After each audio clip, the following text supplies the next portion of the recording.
विषय द्विधा भक्ति।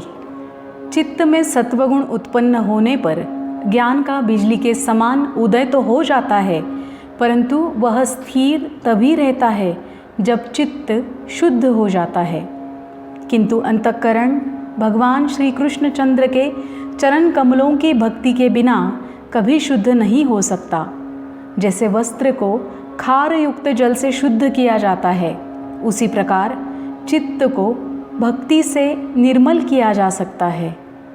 जिस प्रकार राख आदि से चिरकाल तक मार्जन करने से मलिन दर्पण के स्वच्छ हो जाने पर उसमें मुख का प्रतिबिंब स्पष्ट पड़ने लगता है, उसी प्रकार शुद्ध चित्त में ज्ञान का आविर्भाव हो जाता है। जो लोग हरिभक्ति से ज्ञानी हुए हैं वे अपने ज्ञान का बीज समझ ले। मूर्त साकार और अमूर्त निराकार दोनों ही ब्रह्म के रूप है, ऐसा उपनिषद कहते हैं। और भगवान ने भी उन दोनों रूपों के व्यक्तोपासक तथा अव्यक्तोपासक भेद से दो प्रकार के भक्त बताए हैं। इनमें से एक अव्यक्तोपासक को क्लेश से और दूसरे व्यक्तोपासक को सुगमता से मुक्ति मिलती है। भगवान की भक्ति स्थूल और सूक्ष्म दो प्रकार की कही गई है।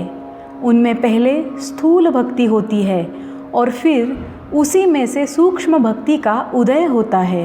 अपने वर्णाश्रम धर्मों का आचरण करना, नित्य भगवान श्री कृष्ण चंद्र की प्रतिमा का उत्साहपूर्वक विविध सामग्रियों से पूजनोत्सव करना, निरंतर हरि भक्तों का संग करना, भगवत कथाओं के सुनने में अत्यंत उत्साह रखना, सत्य भाषण करना तथा परस्त्री परधन और परनिंदा से दूर रहना, अश्लील बातों से घृणा करना, पुण्य तीर्थ स्थानों में जाने के लिए तत्पर रहना तथा भगवत कथा श्रवणादि के बिना यह आयु व्यर्थ ही बीत गई ऐसी चिंता करना, ये सब स्थूल भक्ति के लक्षण हैं। इस प्रकार स्थूल भक्ति का अभ्यास करते करते भगवत कथा के अनुग्रह से सूक्ष्म भक्ति का उदय होता है, जिसके भीतर भगवान की उपलब्धि होती है। उस सूक्ष्म भक्ति के लक्षण ये हैं: स्मृति और पुराणों के सद्वाक्यों से सुनी हुई भगवान की मूर्ति के मानस पूजन का अभ्यास, एकांत सेवन में तत्पर रहना, सत्य समस्त प्राणियों में श्री कृष्ण चंद्र को वर्तमान जानना और संपूर्ण प्राणियों से अद्रोह। इन साधनों से समस्त प्राणियों पर दया उत्पन्न हो जाती है। इनके सिवा प्रारब्धानुकूल स्वल्प लाभ में संतोष रखना, स्त्री और पुत्र आदि में ममता शून्य होना, अहंकार और क्रोध से रहित होना, मृद भाषण करना, प्रसन्न चित्त रहना, अपनी निंदा और स्तुति में समान रहना, सुख दुख और शीतोष्णादि द्वंद्वों को सहन करना, आपत्ति से भय न करना, निद्रा आहार और विहार आदि में अनादर अनासक्त रहना, व्यर्थ वार्तालाप के लिए अवकाश न देना, श्री कृष्ण स्मरण से निरंतर शांत चित्त रहना तथा कोई भगवत संबंधी गीत का गान करे अथवा बांसुरी बजावे तो एक ही समय आनंद का आविर्भाव और सात्विक भावों का प्रौढ़ उद्रेक हो जाना। उस सत्वोद्रेक में रोककर रखा हुआ मन परमात्म सुख का अनुभव करता है। फिर उस परमात्म सुख के स्थिर हो जाने पर चित्त की अवस्था मतवाले हाथी के समान हो जाती है और वह क्रमशः समस्त प्राणियों में भगवान को और भगवान में समस्त प्राणियों को देखने लगता है।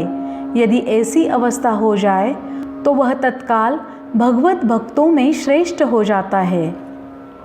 विषय ध्यान विधि।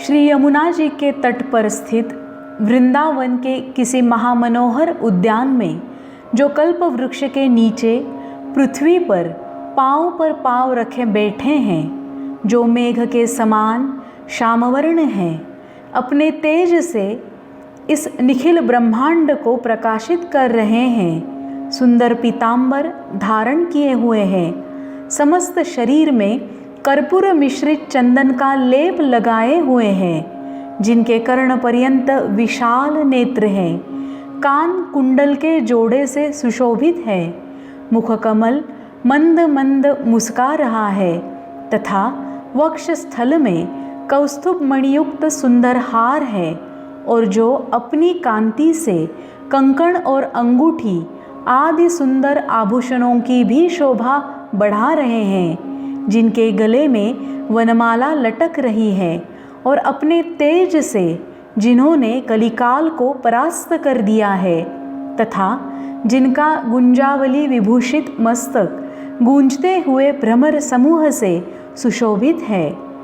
किसी कुंज के भीतर बैठकर ग्वाल बालों के साथ भोजन करते हुए उन श्रीहरि का स्मरण करो, जो कल्पवृक्ष के पुष्पों की गंध से युक्त मंद मंद वायु से सेवित है, परमानंद स्वरूप है, तथा जिनके चरण कमलों में श्री गंगा जी विराजमान है, उन महानंददायक महापुरुष को नमस्कार करो, जिन्होंने समस्त दिशाओं को सुगंधित कर रखा है, जो चारों ओर से सैकड़ों कामधेनु गौओं से घिरे हुए हैं, तथा देवताओं के भय को दूर करने वाले और बड़े बड़े राक्षसों के लिए भयंकर है, उन यदुनंदन को नमस्कार करो, जो करोड़ों कामदेवों से भी सुंदर है, वांछित फल के देने वाले हैं, दया के समुद्र है।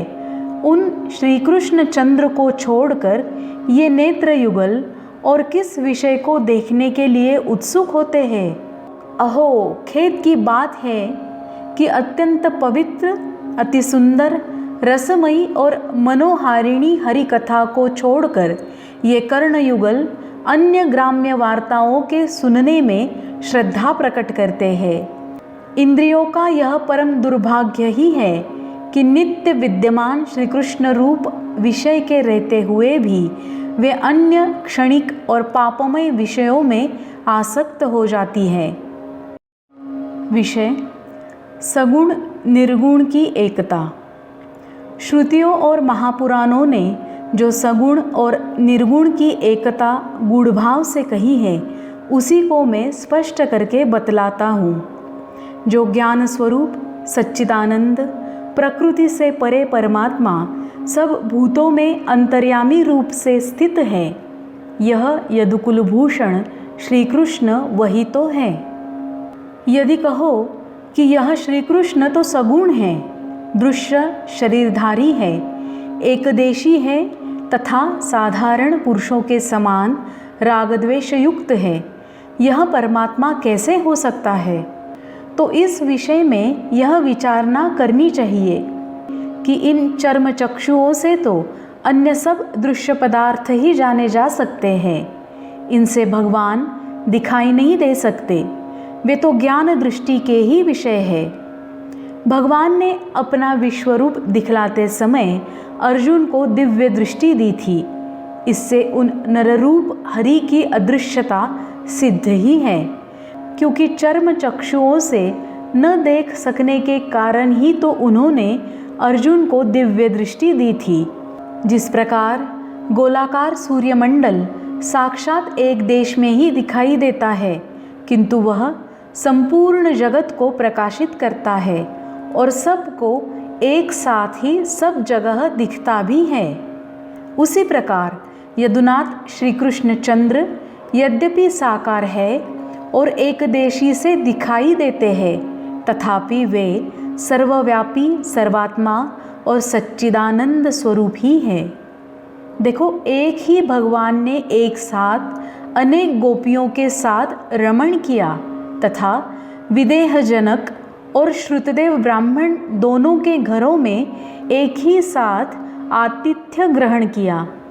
इनके अतिरिक्त दुर्योधन ने भी अपनी समस्त सेना को श्री कृष्ण रूप ही देखा था। इससे विदित होता है कि श्री कृष्ण चंद्र व्यापक आत्मा ईश्वर हरि ही है। जब भृगु जी ने भगवान के वक्षस्थल में पाद प्रहार किया था, तो क्या वे उन श्रीपति के द्वेष्य हो गए थे? नहीं, उन्हें तो सभी समान है। भक्त, असुर और अन्य पुरुषों को भी वे एक सा फल देते हैं। इसीलिए भगवान का न कोई मित्र है, न शत्रु है और न उदासीन है। श्री नृहरि तो सुंदर मार्ग पर लगे हुए एक फलयुक्त वृक्ष के समान है। पारस को यदि लोहे की शलाकाओं से भेदा भी जाए तो भी उनका लोहा स्वर्ण हो जाता है। इसी प्रकार शत्रुओं को द्वेष से भी भगवान की प्राप्ति हो जाती है। शंका, आत्मा से तो इस समस्त जीवों की उत्पत्ति होती है और संसार में सबसे अधिक प्रिय भी आत्मा ही है, किंतु श्री कृष्ण चंद्र में यह बात नहीं मिल सकती। समाधान, बछड़ों को चुरा लेने के समय ब्रह्मा को मोहित करने के लिए भगवान ने पृथक पृथक अवस्था, रूप, वासनाओं और भूषणों से युक्त गोप और बछड़ों को अपने आप से ही बना लिया था। जिस प्रकार अग्नि से छोटी छोटी चिंगारियाँ निकलती हैं, उसी प्रकार आत्मा से विविध प्राणियों की उत्पत्ति होती है। इस श्रुति के अर्थ को सिद्ध करने के लिए ही भगवान ने अपने शरीर से उस जीव समूह को रचा था। एक दिन जब श्री कृष्ण चंद्र यमुना के तट पर एक कुंज में बछड़ों को चरा रहे थे और पास ही दूसरे गोष्ठ में वृद्ध गोपगण गौओं को चरा रहे थे, तो गौएं दूर से ही अपने बछड़ों को देखकर स्नेह से व्याकुल हो उनकी ओर दौड़कर चली तथा गोपों के बहुत कुछ रोकने पर भी न रुक सकी। दूध के उमड़ने से उनके स्तन पुनः पुनः बहने लगे और जिनके नए बछड़ों ने जन्म ले लिया था, उन्होंने भी उमड़ में भरकर अपने बछड़ों को पूर्ववत लंबी लंबी जीभों से चाटते हुए खूब दूध पिलाया। गोपों ने भी अपने अपने बालकों का सिर सूंघते हुए उन्हें उठा लिया। इस प्रकार उस समय एक क्षण के लिए वहाँ अलौकिक उत्साह की वृद्धि हुई। ये सब ग्वाल बाल और बछड़े पहले श्री कृष्ण रूप ही तो थे, इसीलिए ऐसा करके श्री कृष्ण चंद्र ने इनमें अपनी प्रियतमा को दिखा दिया। उपनिषदों ने जो कहा है कि आत्मा पुत्र से, वित्त से तथा अन्य समस्त वस्तुओं से भी प्रियतर और आंतरिक है, उसको भगवान ने सत्य करके दिखा दिया। शंका, आत्मा तो ऊंच नीच सभी प्राणियों में समान है, फिर भगवान श्री कृष्ण ने अर्जुन और दुर्योधन आदि में विषय भाव क्यों किया? समाधान, ब्रह्मा ने बहरे, अंधे, पंगु, मूक, छोटे बड़े सभी बछड़ों को और ग्वालों को चतुर्भुज रूप ही देखा था। उपनिषदों ने भी मच्छर से लेकर हाथी पर्यंत त्रिलोकी के समस्त जीवों में भगवान की समता साक्षात बताई है। शंका, आत्मा तो अभोक्ता है। यदि वासुदेव भी साक्षात आत्मा ही है तो उन्होंने नाना प्रकार के छल छंदों से पर स्त्रियों के साथ रमण क्यों किया? समाधान, उन अति मनोहर अभिनव रूप श्री कृष्ण चंद्र को देखकर मोहित हुई गोपियाँ ही उनकी मन ही मन इच्छा करती थी और उनके न मिलने पर कामातुरा होकर अत्यंत विरहाकुला हो जाती थी। चलते फिरते, उठते बैठते, घर के कामों को करते तथा भोजनादि करते हुए हर समय श्री कृष्ण चंद्र के अतिरिक्त उन्हें सामने पड़ी हुई कोई भी वस्तु दिखाई नहीं देती थी। उन्हें सभी पदार्थ श्री कृष्ण में प्रतीत होते थे। दुस्सह विरह व्यथा के कारण उत्पन्न हुए भ्रम से अपने पति, वृक्ष, मनुष्य और पशु आदि को भी ये हरि ही है ऐसा जानकर वे प्रेम विभोर होकर अति वेग से आलिंगन कर लेती थी। साक्षात नारायण भगवान व्यास ने भी कहा है कि कोई गोपी कृष्ण बनकर पूतना बनी हुई दूसरी गोपी का स्तनपान करती थी। अतः यह सिद्ध होता है कि ब्रजबालाएं अपने अपने पतियों को कृष्ण रूप देखकर उन्हीं को आलिंगन करती थी और यह समझती थी कि यह श्री कृष्ण ही अपने पराये समस्त मानव पति पत्नियों के साक्षात अंतर्यामी हैं। वास्तव में विचार किया जाए तो गुड़ और उसकी मधुरता के अभेद के समान यह नाशवान मनुष्य शरीर भी परमात्मा रूप ही प्रतीत होता है। फिर अपनी माया से अलौकिक कर्म करने वाले अनंत शक्ति इस नृहरि के लीलामय शरीर की तो बात ही क्या है। मिट्टी खाने पर कुपित होकर माता यशोदा ने जब मुंह खोला तो जिन्होंने उस मुख में ही सारा ब्रह्मांड दिखा दिया वे ही यदि स्वयं विश्वरूप हो गए तो क्या आश्चर्य है। विषय अनुग्रह।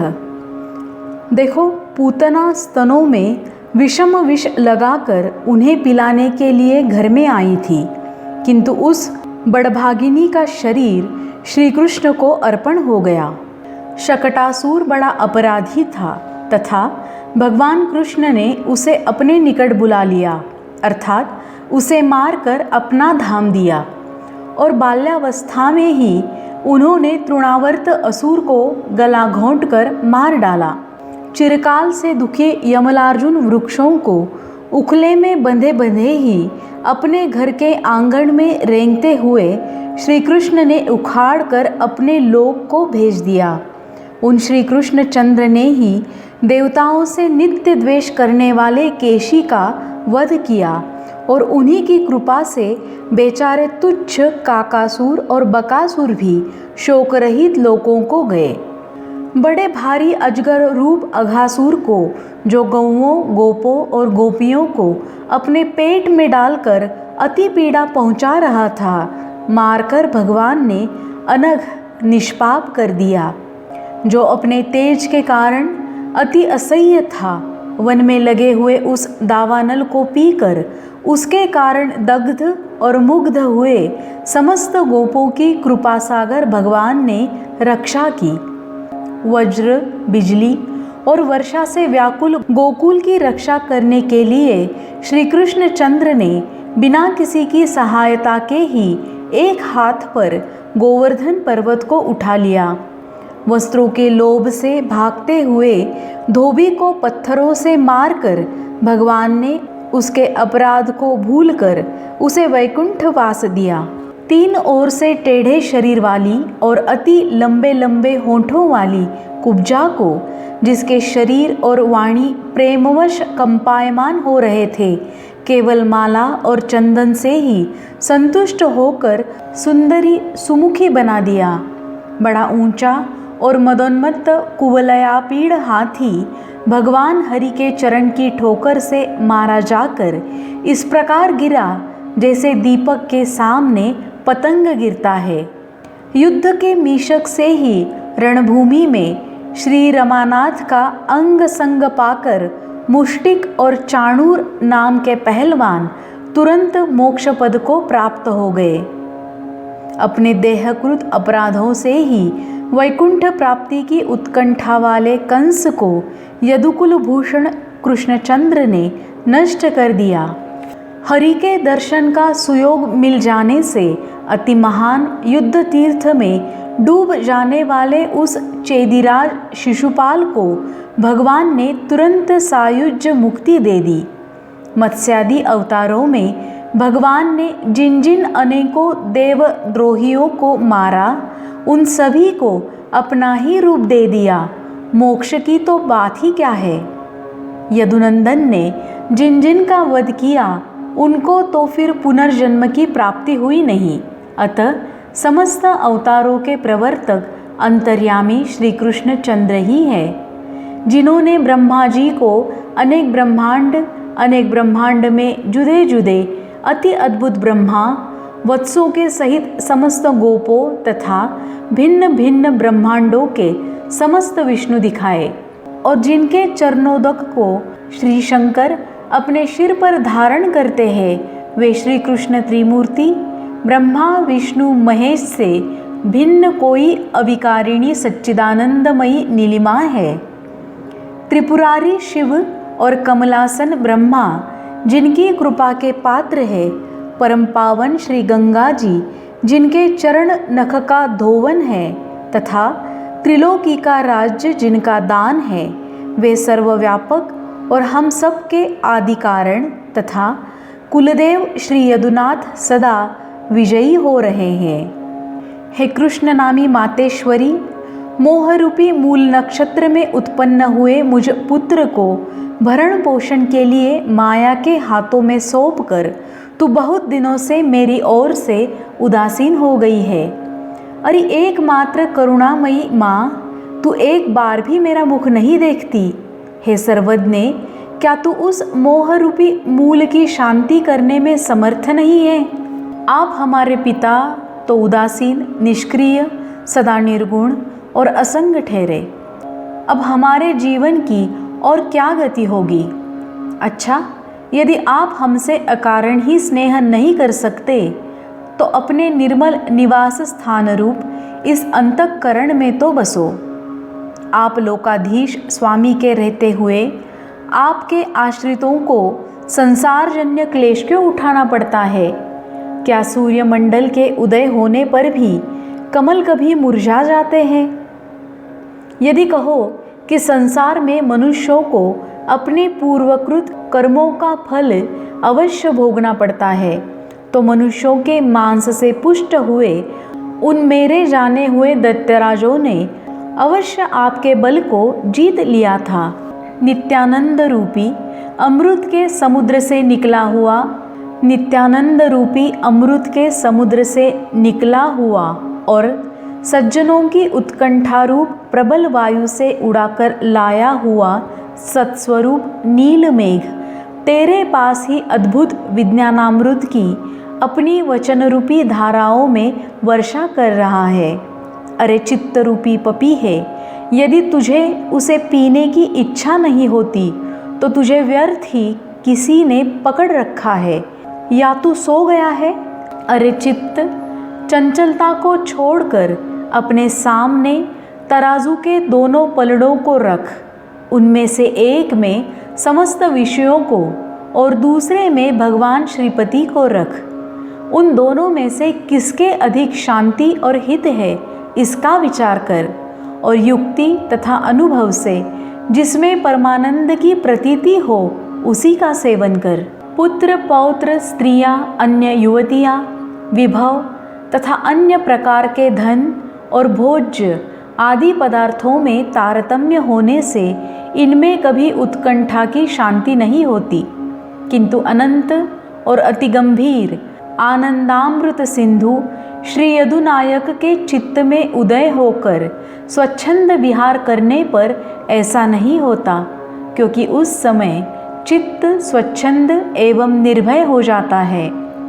कोई लोग तो सकाम उपासना के द्वारा नित्य प्रति अपने किसी अभिष्ट फल की प्रार्थना किया करते हैं, और कोई योग तथा यज्ञादि अन्य साधनों से स्वर्ग और अपवर्ग की याचना करते हैं। किंतु श्री यदुनाथ के चरण कमलों के ध्यान में ही सावधान रहने के इच्छुक हम लोगों को लोक से, दम से, राजा से, स्वर्ग से और अपवर्ग से क्या काम है?